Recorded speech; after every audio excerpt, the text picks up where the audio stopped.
तो नमस्कार दोस्तों, मेरे YouTube चैनल पे आपका फिर से स्वागत है। ठीक है, तो जैसा कि हम कल पढ़ चुके थे कि क्या करना चाहिए वर्कशॉप में काम करते समय या किसी इंडस्ट्री में काम करते समय आपको कौन कौन सी सावधानियां रखनी चाहिए। ठीक है, वर्कशॉप या इंडस्ट्री में काम करते समय आपको कौन कौन सी सावधानियां रखनी चाहिए।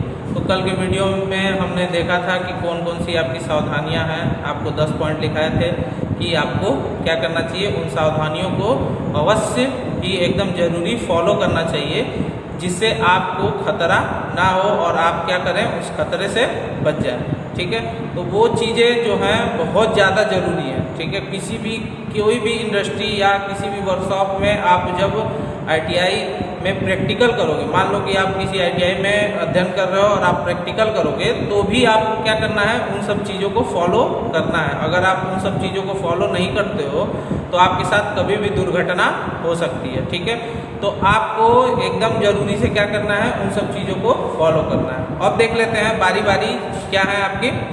देखिए यहाँ पे क्या है, निम्नलिखित समय कार्य करते समय, मतलब जो निम्न जो कार्य होते हैं, अलग अलग मैंने छोटे छोटे क्राइटेरिया में इनको बांटा हुआ है। तो निम्न कार्य करते समय आपको कौन कौन सी सावधानियां रखनी चाहिए वो हम देख लेते हैं यहाँ पे। तो पहला यहाँ देखिए, ओवर हेडलाइन पर कार्य करते समय। ठीक है, जब आप ओवर हेडलाइन यानी आप देखते होंगे कि जो ट्रांसमिट होती है तार, वो क्या होती है, आप लाइन से आपके घरों तक पहुँचती है। तो उस ओवरहेड लाइन पे आपको कार्य करते समय कौन कौन सी सावधानियां रखनी चाहिए। तो पहला नंबर है इसमें, देखिए पहला नंबर आपको क्या करना चाहिए, सेफ्टी बेल्ट। ठीक है, सेफ्टी बेल्ट आपको अनिवार्य रूप से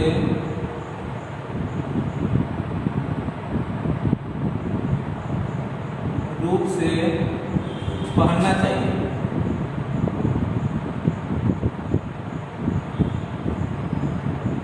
पहनना चाहिए। ठीक है, तो अनिवार्य रूप से क्या करना चाहिए, आपको सेफ्टी बेल्ट पहनना चाहिए। क्योंकि अगर सेफ्टी बेल्ट नहीं रहेगा तो आप उस लाइन पे चढ़े हुए हो और उस लाइन से क्या कर सकते हो, आपका पैर फिसल सकता है और आप क्या कर सकते हो, नीचे आ सकते हो। इसलिए आपको सेफ्टी बेल्ट जरूरी है।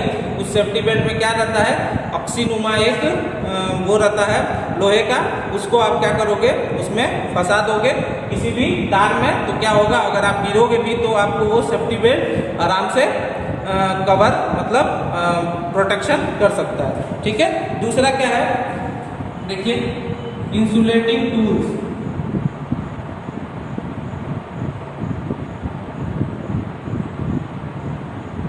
इंसुलेटिंग टूल्स आपको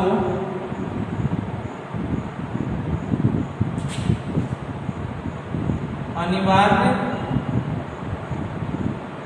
रूप से रखना चाहिए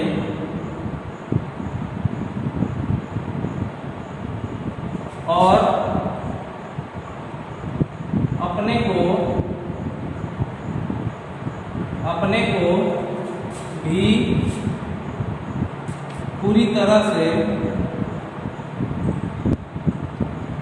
को भी पूरी तरह से इंसुलेट करना चाहिए। इंसुलेट करना चाहिए। ठीक है, इंसुलेट करना चाहिए। जैसे देखिए आपकी क्या होनी चाहिए, रबड़ के दस्ताने,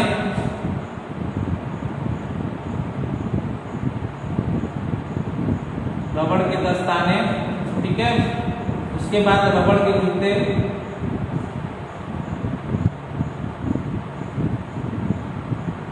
रबड़ के जूते। उसके बाद आपको अगर हो सके तो रबड़ के आप क्या करो, कपड़े भी पहन सकते हो। रबड़ का कोट भी पहना जा सकता है। ठीक है, तो ये चीज़ें आपको बहुत ज़रूरी है कि इंसुलेटिंग टूल्स आपके पास होना चाहिए। मतलब जिस भी आप टूल से काम करो वो क्या करना चाहिए, इंसुलेट होना चाहिए, यानी उस पर रबड़ का ग्रिप वगैरह लगा होना चाहिए। ठीक है। दूसरी चीज़, आपको खुद को भी इंसुलेट करना है उससे, तो आपके पास क्या होना चाहिए, रबड़ के दस्ताने होना चाहिए, रबड़ के जूते होना चाहिए, रबड़ का कोट होना चाहिए, जिसको आप पहन के क्या हो, इंसुलेट हो सको। ठीक है। तीसरी जो आपकी चीज़ है वो देखिए, ये है कि जिस भी लाइन पे आप कार्य करो, जिस भी लाइन पर आप कार्य करो, उस लाइन पे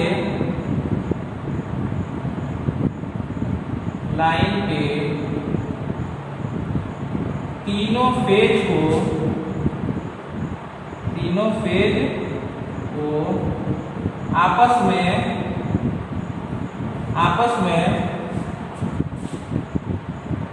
शॉर्ट कर देना चाहिए, शॉर्ट कर देना चाहिए, तथा उसकी प्रॉपर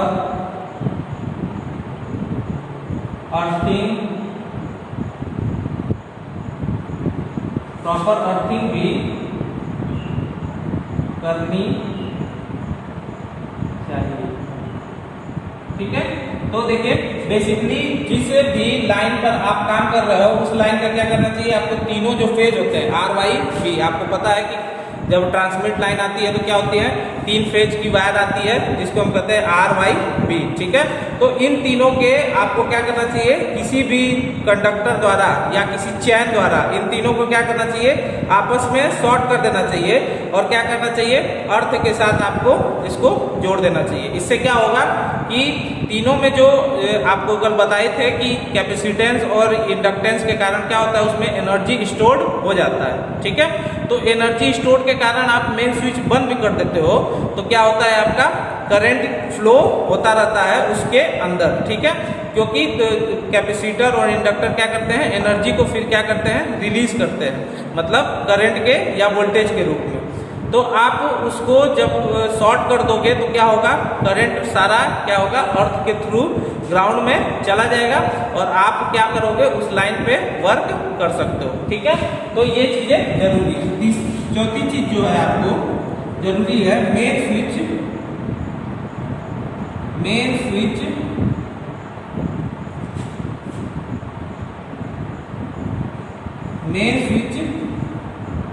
को बंद करने के बाद वहां पर, ठीक है, वहां पर एक, ठीक है, एक उसको क्या कहते हैं, इंस्ट्रक्शन या डेंजर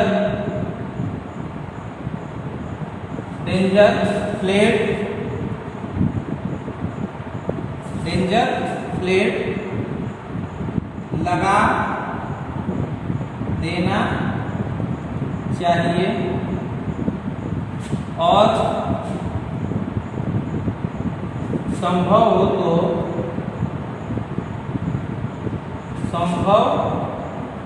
तो आपको मेन स्विच पर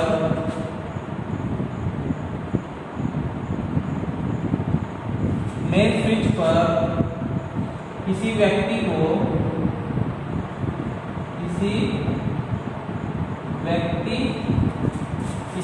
को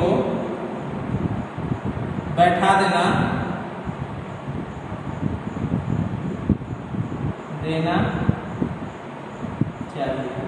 ठीक है। मेन स्विच पर आपको किसी व्यक्ति को बैठा देना। देखिए, मेन स्विच को बंद करने के बाद उस पर क्या करना चाहिए, आपको एक इंस्ट्रक्टर प्लेट लगा देना चाहिए, चाहे डेंजर प्लेट लगा देना चाहिए कि इस स्विच को कोई, मान लीजिए आप वहाँ कार्य कर रहे हो, ठीक है, मान लीजिए कोई वर्कर आया जिसको नहीं पता है कि लाइन खराब है और आप वहाँ कार्य कर रहे हो, वो सोच रहा है किसी कारणवश क्या हो गई है, मेन स्विच ऑफ हो गई यानी लाइन ट्रिप हो गई है, तो वो क्या करेगा, उसको उठाने की मतलब स्विच को ऑन करने की कोशिश करेगा। तो जैसे ही स्विच को ऑन करेगा आपको क्या हो सकता है, बिजली का झटका लग सकता है। इसलिए क्या करना चाहिए, आपको वहाँ पे एक प्लेट लगा देना चाहिए जिस पे लिखा हो कि अभी कार्य चल रहा है इस पे, या आपको दूसरा काम करना चाहिए कि किसी व्यक्ति को, वहाँ जानकार व्यक्ति को, कि उसको पता रहे कि आप उस लाइन पे क्या कर रहे हो, वर्क कर रहे हो, उसको क्या करना चाहिए, मेन स्विच पर बैठा देना चाहिए कि आप देखो कोई मेन स्विच को ऑन ना कर दे। ठीक है, समझ में आया। अगली जो चीज़ है वो देख लेते हैं हम।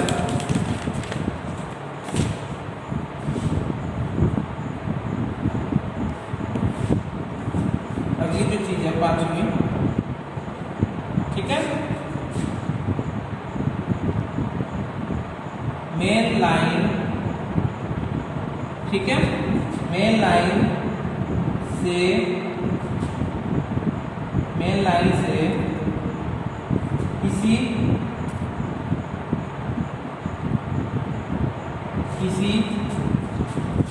प्रकार की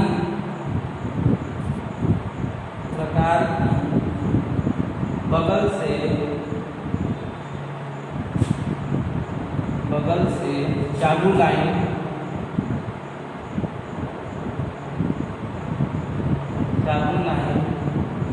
ना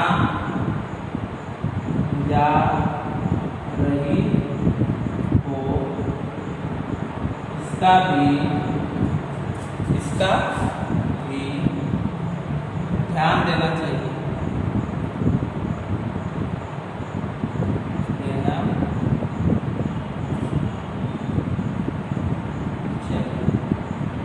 ठीक है, तो देखिए अगर आप जिस लाइन पे काम कर रहे हो, अगर आपको ये भी ध्यान देना चाहिए कि उसके बगल से कोई क्या हो, मेन लाइन या चालू लाइन ना जा रही हो, तो ऐसा हो सकता है कि आप अगर उसमें अधिक करंट हो तो आपको दूर से ही वो क्या कर सकता है, झटका लग सकता है। ठीक है, तो आपको इस चारों पांचों चीज़ों को ओवरहेड लाइन पर कार्य करते समय उपयोग में ला सकते हैं, जिससे आप क्या होंगे, खतरे से बच सकते हैं। ठीक है, तो इसका स्क्रीनशॉट ले लीजिए। अगला बताते हैं।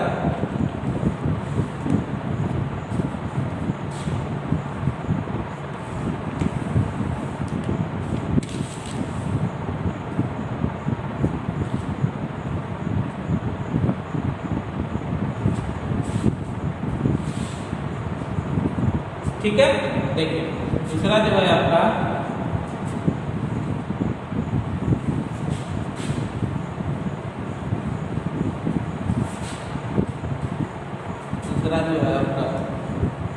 वो है, ठीक है, फ्यूज।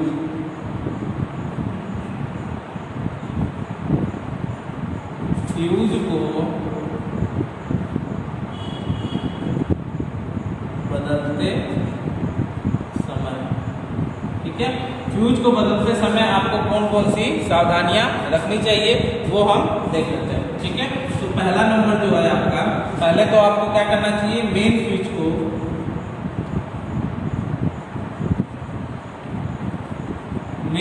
को बंद कर देना चाहिए। ठीक है, तो पहली क्या चीज है, आपको मेन स्विच को क्या करना चाहिए, बंद कर देना चाहिए। ठीक है, मेन स्विच को क्या करना चाहिए, बंद कर देना चाहिए। दूसरी जो चीज है, देखिए फ्यूज की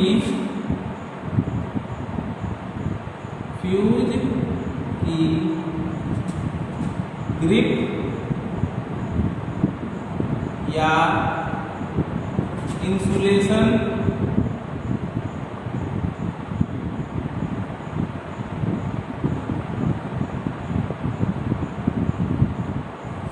या इसको कहते हैं इंसुलेटर।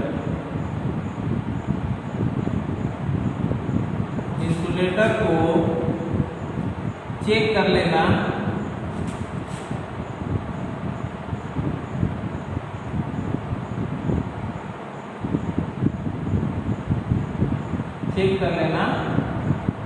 चाहिए। ठीक है, यानी जो फ्यूज में इंसुलेटर लगा होता है, यानी जो सिरेमिक का आप देखे होंगे कि फ्यूज के बाहरी खोल में क्या होता है, सिरेमिक की क्या रहती है, मिट्टी रहती है, जो क्या करती है, इंसुलेटर का काम करती है। उसको आपको चेक कर लेना चाहिए कि वो कहीं से क्या हो, टूटी फूटी ना हो, कहीं उसमें कंडक्टर टच तो नहीं ना हो रहा है, इसलिए आपको उसको क्या करना चाहिए, चेक कर लेना चाहिए। ठीक है, तीसरी जो चीज है, आपको फ्यूज की वायर,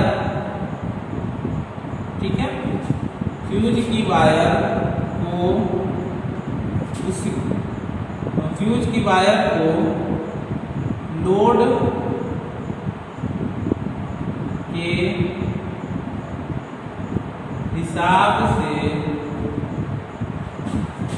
रखना चाहिए। यानी लोड की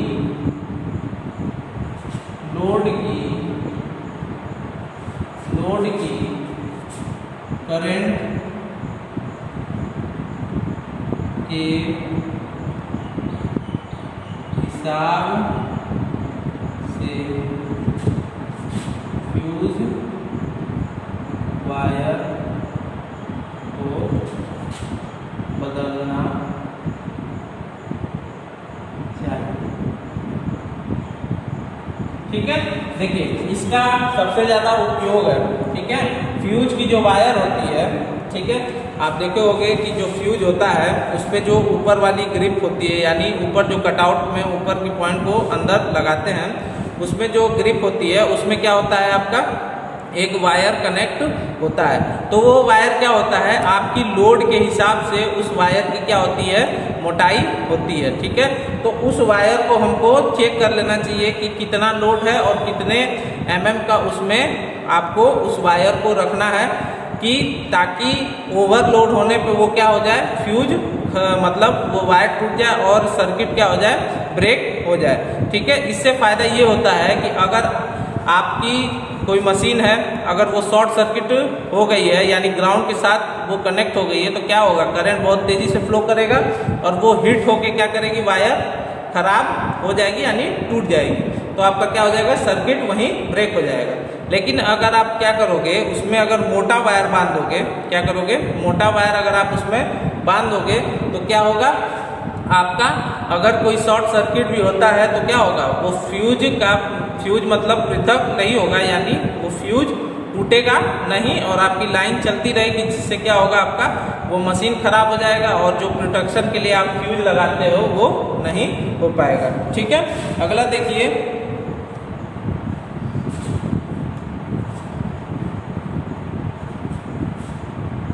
चौथा जो है, फ्यूज को उसके हैंडल के तरफ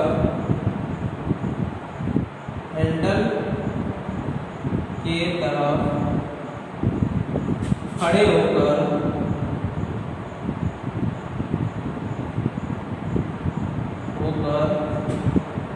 ऑन करना, हैंडल की तरफ खड़े होकर मेन स्विच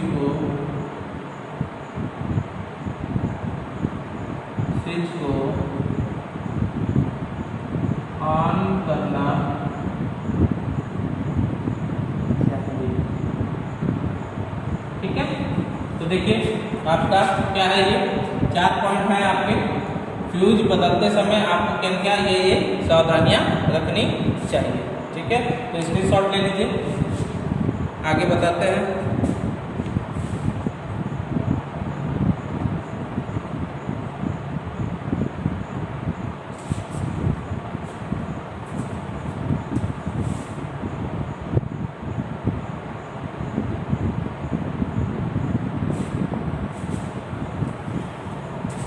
ठीक है, आगे चलें। देखिए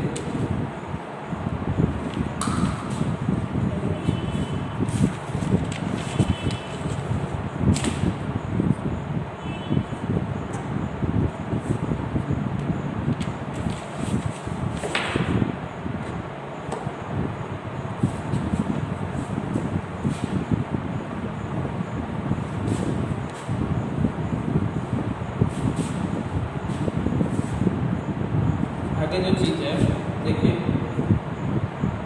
बिजली द्वारा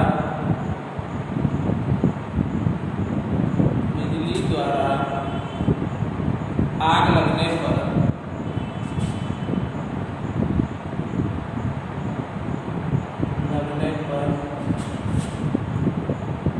बिजली द्वारा आग लगने पर, ठीक है। तो मान लीजिए कि आप किसी वर्कशॉप में काम कर रहे हो, उसमें क्या हुआ, शॉर्ट सर्किट के द्वारा क्या हो गई, आग लग गई, ठीक है। क्योंकि आपको पता है कि तार जो होते हैं, सारे इंसुलेटर जो होते हैं वो प्लास्टिक या रबड़ के होते हैं, दोनों ही क्या करते हैं, ऊष्मा के अच्छे चालक हैं, जिसमें क्या होती है, आग बहुत जल्दी पकड़ती है। तो मान लीजिए कि किसी भी आप मशीन या किसी वर्कशॉप में काम कर रहे हो और उसमें आग लग गई, तो आप क्या क्या उसमें प्रोटेक्शन कर सकते हो, ठीक है। तो सबसे पहला जो है आपको क्या करना चाहिए, मेन स्विच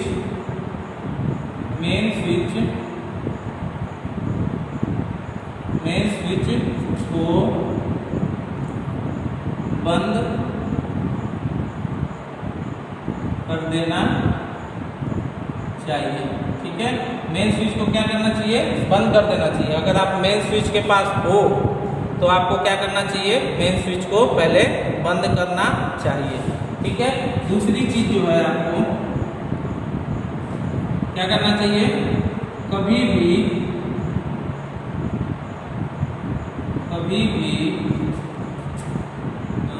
बिजली द्वारा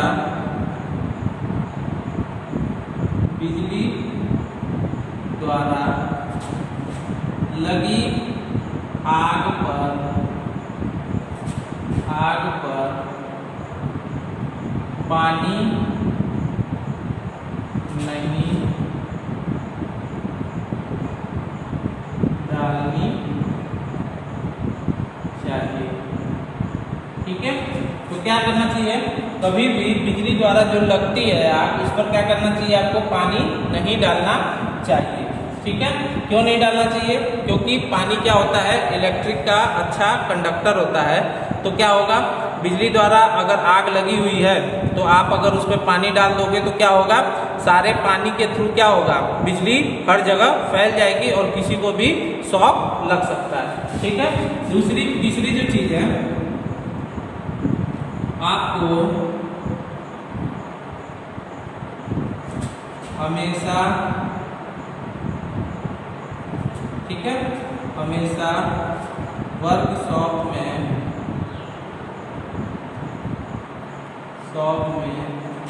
रखी अग्निशामक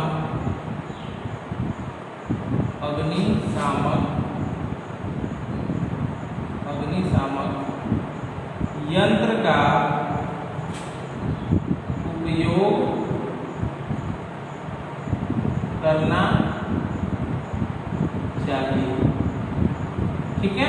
तो हमेशा जब बिजली से आग लग जाए तो आपको क्या करना चाहिए, अग्निशामक जो आपके वर्कशॉप में यंत्र रखे हुए हैं, जैसे आपका CTC हो गया, कार्बन टेट्राक्लोराइड वाला सिलेंडर हो गया, या रेत से भरी बाल्टी हो गई, ठीक है। ये सब चीज़ें आपको क्या करना चाहिए, इस पे फेंकना चाहिए, लेकिन पानी आपको इस पर नहीं फेंकना चाहिए, ठीक है। तीसरी चीज हो गई। चौथी चीज देखिए,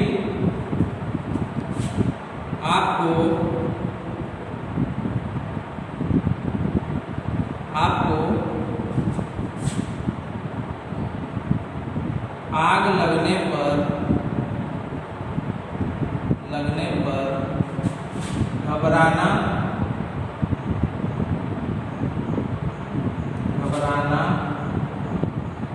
नहीं चाहिए, बल्कि उसको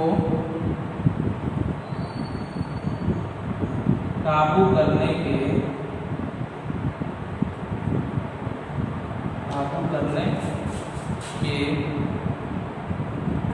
उपाय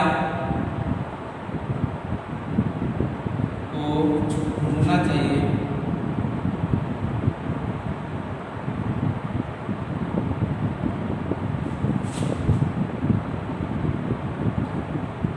काबू करने के उपाय को ढूंढना चाहिए, ठीक है।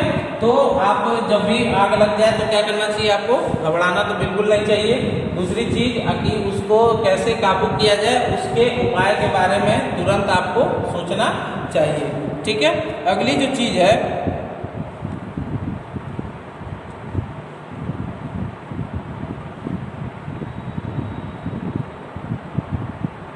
अगली जो चीज है वो देखिए क्या चीज हो सकती है। आपको मेन स्विच तो आप बंद ही कर दिए। दूसरी जो चीज है वो क्या होनी चाहिए कि और जिसमें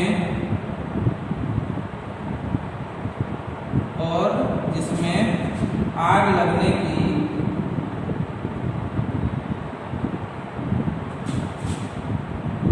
संभावना हो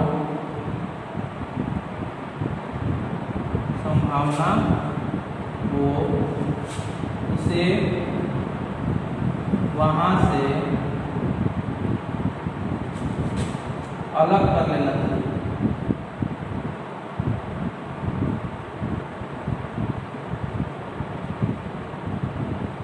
अलग कर लेना चाहिए।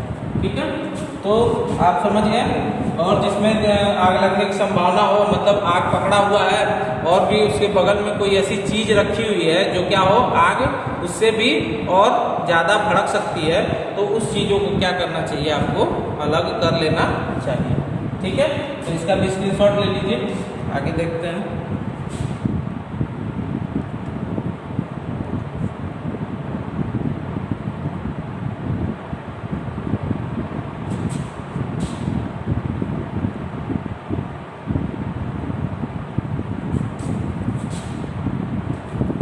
तो ये 3 चीजें थी, आपको क्या करना चाहिए, अलग अलग चीजें आपको उपयोग, मतलब अलग अलग चीजों को बचाने के लिए आपको तरीके अपनाने चाहिए। ठीक है, अब देख लेते हैं हम आपका क्या है,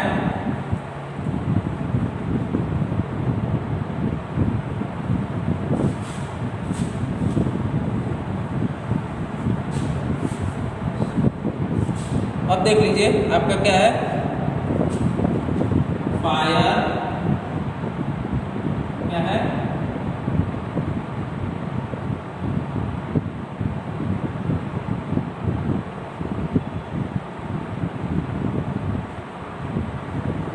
ठीक है, फायर एक्टिंग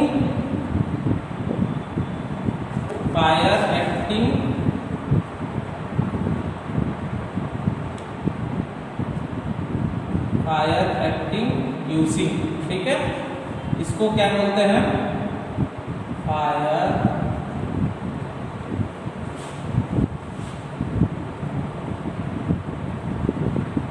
एक्सटिंग्विशिंग। ठीक है, मतलब क्या होगा, ये आपकी क्या है, ऐसी चीजें हैं जो क्या कर सकती हैं, आग को बुझा सकती। ठीक है, फायर एक्सटिंग्विशिंग क्या कर सकती है, आपको आग को बुझा सकती हैं। तो हम देखेंगे कि आपकी क्या हो सकती हैं, कौन कौन सी फायर एक्सटिंग्विशिंग इसमें होती है। ठीक है, तो पहले तो जानिए कि फायर एक्सटिंग्विशिंग क्या होती हैं। जैसे वर्कशॉप आप हो गया, वर्कशॉप में है, कार्य कर रहे हैं और क्या हो गई, आग लग गई। ठीक है, तो उस वर्कशॉप में आग को बुझाने के लिए अलग अलग प्रकार की क्या है, फायर एक्सटिंग्विशर बनाई गई है। ठीक है, जिससे आप क्या कर सकते हो, उस आग पर आसानी से काबू कर सकते हो। लेकिन इसमें भी ये इम्पोर्टेंट है कि आग किस प्रकार से लगी हुई है, या बिजली से लगी हुई है, या किसी के माचिस के द्वारा लगाई गई है, या आपके क्या हो रहे हैं, गर्मी के कारण क्या हो रहे हैं, दो तत्व आपस में रगड़ खा रहे हैं, उसकी वजह से आग लग गई है। तो अलग अलग टाइप के आग के लिए अलग अलग क्या होता है, फायर एक्सटिंग्विशर बनाए गए हैं। तो देखिए मेनली इसमें आपका क्या होता है, पहला जो है आपका आग पैदा करने वाले फायर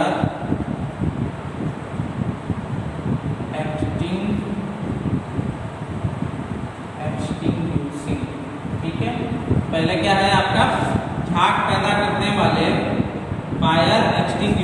ठीक है। इसमें देखिए आपका क्या होता है, इसमें देखिए खनिज तेल साबुन, ठीक है, इन सभी चीज़ों के द्वारा जो आग लगती है उसको बुझाने के लिए क्या करते हैं, झाग पैदा करने वाले फायर एक्सटिंग्विशिंग का उपयोग करते हैं, ठीक है।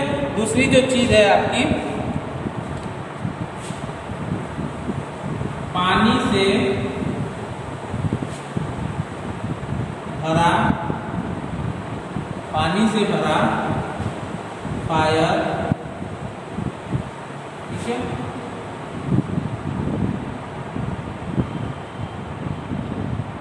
ठीक है, पानी से भरा फायर एक्सटिंग्विशिंग, ठीक है।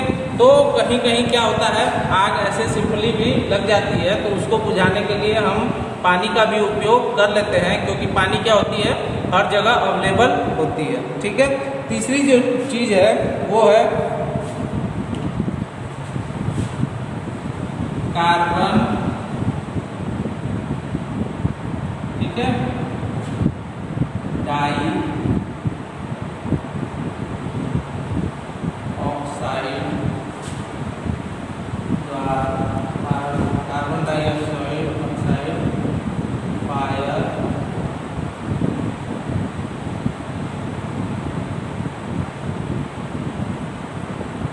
ठीक है।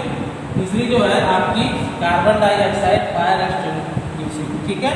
तो आप क्या करते हो, आप देखते हो कि किसी भी आग पे जब आप फूंकते हो तो क्या होती है, आग बुझ जाती है, यानी आपके शरीर के अंदर से क्या निकलता है, कार्बन डाइऑक्साइड निकलती है, उस गैस के द्वारा भी क्या होती है, आग को बुझाया जाता है। तो कार्बन डाइऑक्साइड भी क्या होगा आपका, इसमें हो जाएगा फायर एक्सटिंग्विशिंग में, ठीक है। चौथी जो है आपकी कार्बन टेट्रा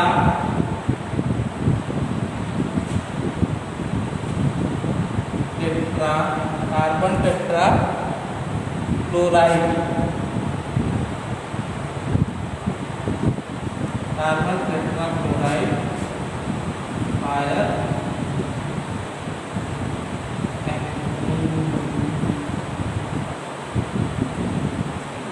ठीक है।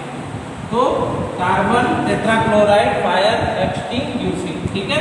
ये क्या होता है, इसमें क्या होती है, कार्बन टेट्राक्लोराइड की घोल होती है, जो क्या करती है, किसी भी प्रकार की आग को बुझाने में उपयोग में लाई जाती है।